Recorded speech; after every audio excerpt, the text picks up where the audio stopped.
नमस्कार दोस्तों, मैं आनंद प्रकाश तिवारी सृष्टि द मेकर चैनल पे आप लोगों के लिए पॉलिटी के पीवाई क्वेश्चन लेकर मैं आपके सामने आया हूं, जो विगत 2024 में पूछे गए एसएससी के कुछ एग्ज़ामों का पीवाईक्यू है। ये टेस्ट सीरीज़ कंटिन्यू आपको मिलती रहेगी। इस बात का ध्यान रखना है कि किसी भी एग्ज़ाम को देने के लिए जो सबसे महत्वपूर्ण विषय होता है, जो हमारी तैयारी को आगे चल के निखार देता है, धार देता है, वो होता है पीवाईक्यू। तो किसी भी एग्ज़ाम पैटर्न को आगे बढ़ाने के लिए, अपने तैयारी का आकलन करने के लिए हमें पीवाईक्यू पर लगातार फोकस करते रहना चाहिए। तो हमने जो क्वेश्चन उठाए हैं, जो आपका टाइम टेबल, जो टेबल आप कंटेंट्स है, वो CGL प्री 2024, CHSL प्री 2024 या MTS 24, GD 24, selection post 12th, steno, JE, इस तरह से हमने बहुत सारे क्वेश्चन आपके पीवाईक्यू के रूप में पॉलिटी के हमने उठा रखे हैं। तो आइए हम लोग प्रैक्टिस की तरफ बढ़ते हैं। हमारा जो पहला क्वेश्चन दिया गया है उसकी तरफ हम ध्यान देते हैं। क्वेश्चन क्या दिया गया है? निम्नलिखित में कौन सा भारतीय नागरिकों का मौलिक कर्तव्य नहीं है? तो यहाँ हमें ये समझना है कि कौन सा मौलिक कर्तव्य नहीं है। अगर हम बात करें, जो मौलिक कर्तव्य की व्याख्या की गई है वो की गई है आर्टिकल 4A में, ठीक है, और भाग 4A में और अनुच्छेद 51 में, ठीक है। अगर हम बात करें मौलिक कर्तव्य की, तो ये भाग 4A में मौलिक कर्तव्य की बात कही गई है।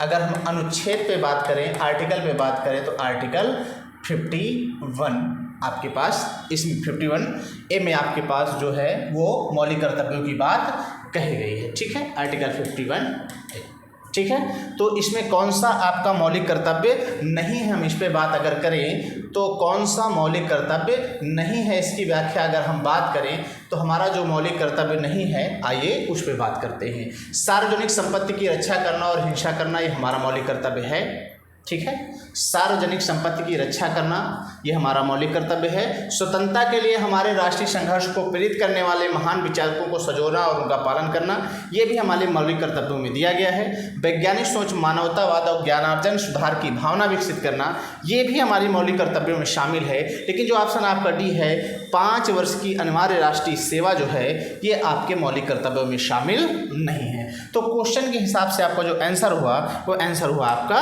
डी, ठीक है। अगले क्वेश्चन की तरफ हम लोग बढ़ते हैं। अगला क्वेश्चन क्या कहता है? अगला क्वेश्चन कहता है, भारतीय संविधान के निम्नलिखित में किस अनुच्छेद में मौलिक कर्तव्य की बात कही गई है? तो जो मौलिक कर्तव्य की बात कही गई है, आइए हम मौलिक कर्तव्यों की जो व्याख्या की गई है वो आर्टिकल 51A में की गई है, ठीक है। मौलिक कर्तव्यों के बारे में जो बात की गई है वो आर्टिकल 51A में की गई है। अगर हम बात करें तो क्या मौलिक जो कर्तव्य हैं, जो मौलिक कर्तव्य हैं मूल संविधान का भाग है। मौलिक कर्तव्य जो हैं वो आपके मूल संविधान का हिस्सा नहीं है, ठीक है। मौलिक कर्तव्य जो हैं आपके वो मूल संविधान का हिस्सा नहीं है, ठीक है, मूल संविधान का हिस्सा नहीं है, ठीक है। इन्हें किस समिति की सिफारिश पर जोड़ा गया? तो स्वर्ण सिंह समिति की सिफारिश पर जोड़ा गया। किस समिति की सिफारिश पर? स्वर्ण सिंह समिति की सिफारिश पर इन्हें जोड़ा गया, स्वर्ण सिंह समिति की सिफारिश पर। तो मौलिक कर्तव्य शामिल है, तो आर्टिकल 51A में आपके मौलिक कर्तव्यों को शामिल किया गया है। अगले क्वेश्चन की तरफ बढ़ते हैं। क्वेश्चन नंबर 3 क्या कहता है? निम्नलिखित में कौन सी भारतीय संविधान की विशेषता नहीं है? तो हमें बात करना है भारतीय संविधान की कौन कौन सी विशेषताएं हैं, ठीक है। तो दोहरी नागरिकता, देखिए सबसे पहले ऑप्शन यही मिल गया, विशेषता नहीं है। तो अगर हम बात करें कौन से भारतीय संविधान की विशेषता नहीं है, तो देखिए दोहरी नागरिकता का जो प्रावधान है वो भारतीय संविधान में नहीं है। हमने ब्रिटेन से भारतीय संविधान में एकल नागरिकता के प्रावधान की बात स्वीकार की है। तो हमारे संविधान में दोहरी नागरिकता नहीं, एकल नागरिकता का प्रावधान है। कैसी नागरिकता का? एकल नागरिकता का प्रावधान है। भारतीय संविधान कठोर और लचीलेपन का मेल है, सही बात है। स्वतंत्र न्यायपालिका है, भारत में स्वतंत्र न्यायपालिका की बात कही गई है। वयस्क मताधिकार प्रणाली को भारतीय संविधान ने अपनाया है। तो विशेषता नहीं है, तो दोहरी नागरिकता भारतीय संविधान की विशेषता नहीं है। आइए नेक्स्ट क्वेश्चन की तरफ हम लोग बढ़ते हैं। जो अगला क्वेश्चन आपका क्या कहा गया है? भारतीय संविधान के अगला क्वेश्चन क्या कहता है? क्वेश्चन कहता है भारतीय संविधान के भाग 5 अनुच्छेद 52 से 78 किससे संबंधित है? तो देखिए भाग 5 हमें यह समझना है भाग 5 किससे संबंधित है। तो जो भाग 5 है वो आपके संघ की कार्यपालिका से संबंधित है। ठीक है, जो आपका भाग 5 है, भाग 5 जो है वो संघ की कार्यपालिका से संबंधित है।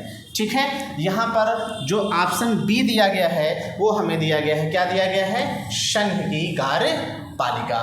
तो भाग 5 जो है वो आपका संघ की कार्यपालिका से संबंधित है। आइए हम अगले अन्य जो आपके ऑप्शन दिए गए हैं। राष्ट्रीय आपातकाल की जो बात कही गई है वो अनुच्छेद 352 में की गई है। आर्टिकल 352 में राष्ट्रीय आपात की बात कही गई। संविधान संशोधन अनुच्छेद 368 में आर्टिकल 368 में कहा गया है। और वित्त आयोग का जो प्रावधान है वो आर्टिकल 280 में कहा गया है। किस आर्टिकल में? अनुच्छेद 280 में भारतीय वित्त आयोग की बात कही गई है। तो भारतीय संविधान के भाग 5 में अनुच्छेद 52 से 68 संघ की कार्यपालिका से संबंधित है।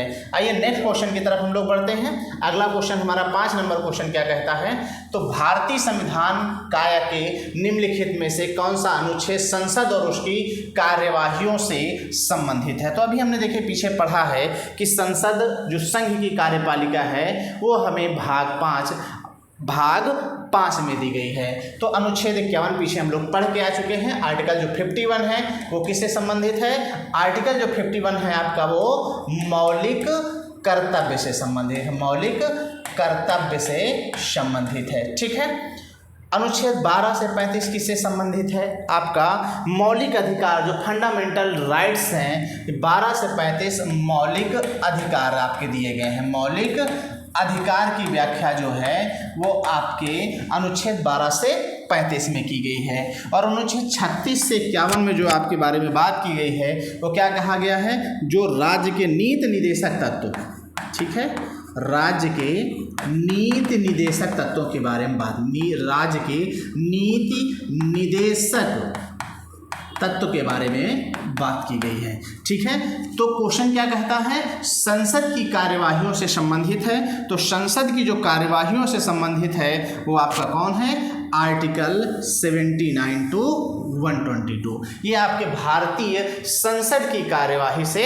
संबंधित है। तो इसमें जो आपका ऑप्शन सही होता है, ऑप्शन सी जो है वो संसद की कार्यवाही से संबंधित है। ठीक है, ऑप्शन सी आपका यहाँ पर सही होता है। ठीक है, अगले क्वेश्चन की तरफ हम लोग बढ़ते हैं। अगला क्वेश्चन क्या कहता है आइए देखते हैं। क्वेश्चन नंबर 6 क्या कहता है?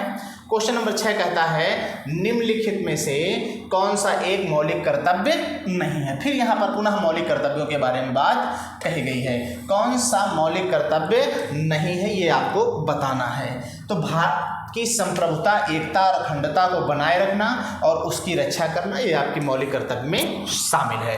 ठीक है, देश की सांस्कृतिक संस्कृति की गौरवशाली परंपरा को महत्व देना और उसका परीक्षण करना ये भी आपके मौलिक कर्तव्यों में शामिल है। ठीक है, बी ऑप्शन भी आपका मौलिक कर्तव्यों में शामिल है। सार्वजनिक संपत्ति की सुरक्षित रखना और हिंसा का परित्याग करना ये भी आपका मौलिक कर्तव्यों में शामिल है।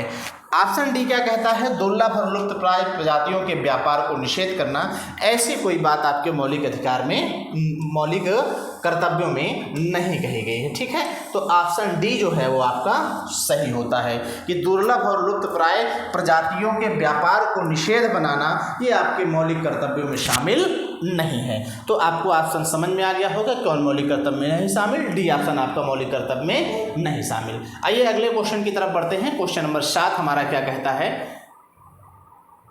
क्वेश्चन नंबर 7 क्या कहता है? भारतीय संविधान की निम्नलिखित में से कौन सी विशेषता आयरलैंड के संविधान से ली गई है? कौन सी विशेषता आयरलैंड के संविधान से ली गई है ये हमें बताना है कि कौन सी विशेषता आयरलैंड के संविधान से। तो देखिए जो हमारे पास यहाँ पर समवर्ती सूची, कानून का शासन, मौलिक अधिकार, तो जो राज्य के नीति निर्देशक तत्व हैं, ठीक है, जो राज्य के नीति निर्देशक तत्व हैं इन्हें हमने आयरलैंड के संविधान से भारतीय संविधान में शामिल किया है। ठीक है, समवर्ती सूची का प्रावधान हमने ऑस्ट्रेलिया से लिया है, मौलिक अधिकार का प्रावधान हमने अमेरिका से लिया है, कानून का शासन या विधि का शासन हमने ब्रिटेन से लिया है। ठीक है, तो समवर्ती सूची ऑस्ट्रेलिया, कानून का शासन ब्रिटेन, मौलिक अधिकारों की जो बात की गई है वो हमने अमेरिका से ले रखी है, लेकिन हमने आयरलैंड से जो रखा है वो राज्य के नीति निर्देशक तत्व को हमने भारतीय संविधान में आयरलैंड से शामिल करके रखा है। तो हम लोग अगला क्वेश्चन की तरफ बढ़ते हैं। नेक्स्ट क्वेश्चन हमारा क्या कहता है, क्वेश्चन नंबर 8 की अगर हम बात करें तो निम्नलिखित में किस तिथि को भारत अपना संविधान दिवस मनाता है। देखिए बहुत ही ज़्यादा महत्वपूर्ण क्वेश्चन है।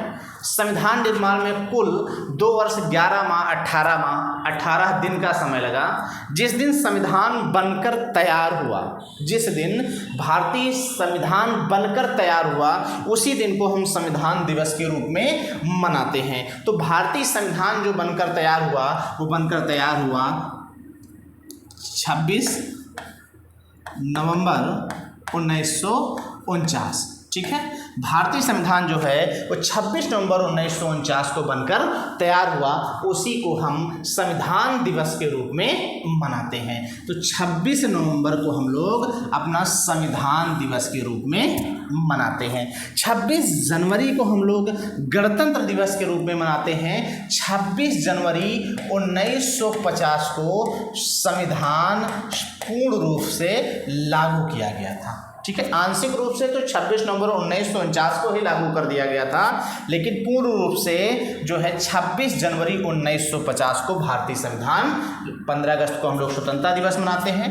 2 अक्टूबर को हम लोग गांधी जयंती, लाल बहादुर शास्त्री जयंती को मनाते हैं। तो आइए हम बढ़ते हैं नेक्स्ट क्वेश्चन की तरफ। जो हमारा अगला क्वेश्चन है, क्वेश्चन नंबर 9, वो क्या कहता है, राष्ट्रपति द्वारा राज्यसभा के लिए कितने सदस्यों को मनोनीत किया जाता है। तो आइए बात करते हैं राज्यसभा में राष्ट्रपति कितने सदस्यों का मनोनयन करता है। बहुत ज़्यादा इंपॉर्टेंट क्वेश्चन है, लगातार एग्जामों में ऐसे क्वेश्चन पूछे जाते रहते हैं। तो राष्ट्रपति द्वारा राज्यसभा के लिए कितने सदस्यों का मनोनयन राष्ट्रपति करता है। तो आइए इस पे बात करते हैं, कितने सदस्यों को मनोनयन राष्ट्रपति को होता है। तो 12 सदस्यों का, कितने सदस्यों का, 12 सदस्यों का जो मनोनयन है वह राष्ट्रपति राज्यसभा में करता है। तो आपके लिए क्वेश्चन है, राज्यसभा के सदस्यों के लिए सदस्यों का जो कार्यकाल होता है वह कितने वर्षों का होता है। आप लोग कमेंट्स में जाएं और उसका उत्तर दें। ठीक है, तो 12 सदस्यों का जो राष्ट्रपति है वो राज्यसभा में मनोनयन करता है। अब ये 12 सदस्य होते कहाँ से हैं, कहाँ से भारतीय संविधान में या राष्ट्रपति किस क्षेत्र से यह 12 सदस्यों को शामिल करता है। तो कौन कौन से हैं, विज्ञान, साहित्य, कला और समाज सेवा, 4 प्रमुख क्षेत्र हैं जहाँ से राष्ट्रपति राज्यसभा में इन 12 सदस्यों का मनोनयन करता है। वो कौन कौन से क्षेत्र हैं, याद कर लीजिए। ठीक है, साहित्य, कला, समाज सेवा और विज्ञान के क्षेत्र से, ये 4 क्षेत्र महत्वपूर्ण हैं। तो आइए अगले क्वेश्चन की तरफ हम लोग बढ़ते हैं। क्वेश्चन नंबर 9 क्या कहता है, आइए हम बात करते हैं। क्वेश्चन नंबर 9 हो गया। 10 पे बात करते हैं। भारतीय संविधान के भाग 4 में अनुच्छेद 36 से 51 तक निम्नलिखित में किसका वर्णन किया गया है। तो आर्टिकल 36 to 51 ये हमारे किस भाग में आता है, भाग 4 में आता है। आपका किस भाग में, भाग 4 में अनुच्छेद 36 से 51 तक किसका वर्णन किया गया है। तो पीछे अभी हम लोग बात कर चुके हैं कि जो राज्य के नीति निर्देशक तत्व हैं, क्या हैं, राज्य के नीति निर्देशक सिद्धांत जो हैं उनके बारे में हम भाग 4 अनुच्छेद 36 से 51 तक के बारे में बात की गई। संघ के बारे में पीछे हम बता चुके हैं। भाग 5 जो है, ठीक है, भाग 5 किससे, संघ से संबंधित है। मौलिक कर्तव्य भाग 4A से संबंधित है, भाग 4A मौलिक कर्तव्य से संबंधित है। और जो मौलिक अधिकार हैं वो आपके भाग 3 से संबंधित हैं। तो इस तरह से इस क्वेश्चन का आंसर जो होगा, राज्य के नीति निर्देशक सिद्धांत जो है वो भाग 4 में दिए गए हैं। आइए अगले क्वेश्चन की तरफ बढ़ते हैं। अगला क्वेश्चन हमारा क्या कहता है, इस पे हम बात करते हैं। क्वेश्चन नंबर 11, भारतीय संविधान के अनुच्छेद 1 में निम्नलिखित में किसका उल्लेख किया गया है। देखिए जो भाग 1 है, ठीक है, उसमें क्या बात कही गई है, इंडिया दैट इज भारत। ठीक है, जिसको लेकर अभी कुछ दिन पहले आपने देखा है संसद में लगातार इंडिया दैट इज भारत को भारत दैट इज इंडिया करने के लिए लगातार इस पे बहस छिड़ रही थी संसद सदस्यों को लेकर, इस पे संशोधन की बात की जा रही थी। ठीक है, तो इंडिया दैट इज भारत, ठीक है, be shall be a union of state. ठीक है, तो जो हमारा ऑप्शन सी कहता है, ऑप्शन सी क्या कह रहा है, India that is Bharat be as union of, India that is Bharat shall be a union of state. ये आर्टिकल 1 में कहा गया है, India that is Bharat shall be union of state के बारे में बात कही गई है। ठीक है, तो आर्टिकल 1 में इसको याद कर लेना, बहुत कम पूछा गया है लेकिन अच्छा क्वेश्चन है, इसको ध्यान में रखते हुए अगले क्वेश्चन की तरफ हम लोग बढ़ते हैं। क्वेश्चन नंबर 12 क्या कहता है, भारतीय संविधान की स्थापना। ठीक है, भारतीय संविधान ने स्थापना की, किसकी स्थापना की, इसके बारे में हम लोगों को बात करना है। जो भारतीय संविधान ने किसकी स्थापना की, दोहरी न्यायपालिका। देखिए, भारत में एकल न्यायपालिका की व्यवस्था है, दोहरी न्यायपालिका प्रणाली का प्रावधान नहीं है। आंशिक न्याय प्रणाली की बात, भारत में आंशिक न्याय प्रणाली की बात नहीं की गई है कहीं भी। ठीक है, स्वतंत्र न्यायपालिका इंडिपेंडेंट, भारत में कैसी न्यायपालिका की बात की जाती है, भारत में स्वतंत्र न्यायपालिका की बात कही गई है। तो भारतीय संविधान ने भारत में स्वतंत्र न्यायपालिका की स्थापना की है, यही आज आपका ऑप्शन सही है कि भारतीय संविधान ने स्वतंत्र न्यायपालिका की स्थापना की बात कही है। आइए नेक्स्ट क्वेश्चन की तरफ बढ़ते हैं हम लोग। अगला क्वेश्चन क्या कहता है हमारा, आइए उसकी तरफ बढ़ते हैं। क्वेश्चन नंबर 13 की तरफ बढ़ते हैं हम लोग। ठीक है, क्वेश्चन नंबर क्या कहता है 13, उपराष्ट्रपति को पद की शपथ किसके द्वारा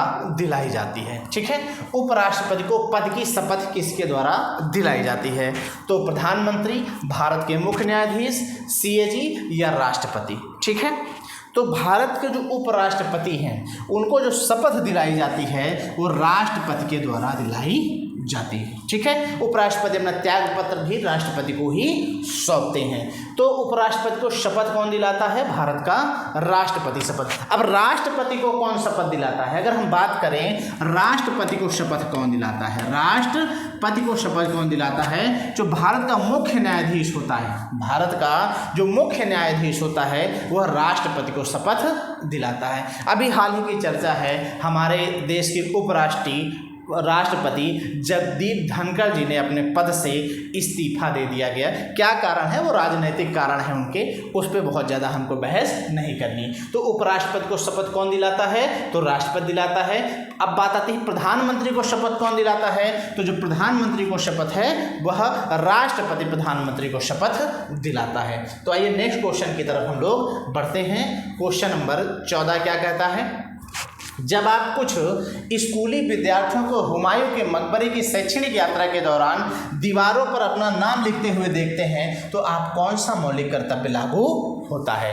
तो जब आप कहीं जाते हैं, आप आगरा का ताजमहल देखने जाते हैं, हुमायूं का मकबरा, अकबर का मकबरा या शेर शाह सूरी के मकबरे या कुछ ऐसे हिस्टोरिकल प्लेस हैं जहां आप घूमने जाते हैं, तो देखते होंगे बहुत सारे लोग उस पर अपना स्केच या कुछ ऐसा अपना नाम कुछ बनाते रहते हैं। तो उसमें कौन सा मौलिक कर्तव्य लागू होता है। ठीक है, हमें क्या नहीं करना चाहिए, जो हमारी संपत्तियां हैं उन संपत्तियों की, सार्वजनिक संपत्ति की सुरक्षा करना चाहिए। ठीक है, क्या करना चाहिए, सुरक्षा। ऐसा नहीं कि वहां गए ताजमहल से थोड़ा सा संगमरमर निकाल लाए या ताजमहल पे जो पितरादुरा स्ट्रक्चर है उसे ही थोड़ा से निकाल लाए। तो सार्वजनिक संपत्ति की सुरक्षा करना, प्राकृतिक पर्यावरण की रक्षा करना, उसका संवर्धन करना, भारत की संप्रभुता, एकता और अखंडता को बनाए रखना और उसकी रक्षा करना, देश की रक्षा करना और राष्ट्रीय सेवा प्रदान करना। तो कौन सा ऑप्शन सही है, ऑप्शन ए आपका सही है। यहाँ पर सार्वजनिक संपत्ति की सुरक्षा करना। ऐसा नहीं कि सार्वजनिक संपत्ति को हम हुमायूं का मकबरा एक सार्वजनिक संपत्ति है उसे हम क्षति पहुंचाएं, ऐसा हमें नहीं करना है। तो आपका इस क्वेश्चन का आंसर जो हुआ वो ऑप्शन ए, सार्वजनिक संपत्ति की सुरक्षा करना। ठीक है, नेक्स्ट क्वेश्चन की तरफ हम लोग बढ़ते हैं। अगला क्वेश्चन क्या कहता है, कौन सा अनुच्छेद राष्ट्रपति के निर्वाचन से संबंधित है। ठीक है, कौन सा अनुच्छेद जो है वह राष्ट्रपति के निर्वाचन से संबंधित है। ठीक है, तो जो राष्ट्रपति का निर्वाचन है, ठीक है, जो राष्ट्रपति के निर्वाचन की बात कही गई है वो आर्टिकल 54 में कही गई है। अगर हम बात करें राष्ट्रपति के निर्वाचन की, ठीक है। तो जो राष्ट्रपति का निर्वाचन है वो आर्टिकल 54 में राष्ट्रपति के निर्वाचन की बात कही गई। यहाँ निर्वाचन राष्ट्रपति के निर्वाचन से संबंधित है। अब भाई बात करते हैं आर्टिकल 72 क्या है। राष्ट्रपति की इसमें क्षमादान की शक्तियाँ हैं। क्या हैं? क्षमादान की शक्तियाँ, ठीक है। राष्ट्रपति की क्षमादान की शक्तियों के बारे में जो बात कही गई है 72 में कही गई है। 74 क्या कहता है कि राष्ट्रपति की सहायता करने, राष्ट्रपति के जो आर्टिकल 50 है क्या कहता है, राष्ट्रपति की आर्टिकल 74 क्या कहता है, ये हम बारे में बात करना है। आर्टिकल 74 क्या कहता है, राष्ट्रपति को उसके कार्यों में सलाह और सहायता देने के लिए एक मंत्री परिषद होगी। क्या होगी? मंत्री परिषद, ठीक है। मंत्री परिषद के गठन की जो बात कही गई है वो आपके आर्टिकल 74 में कही गई है। आर्टिकल 76 क्या कहता है कि उपराष्ट्रपति के निर्वाचन से संबंधित है, ठीक है।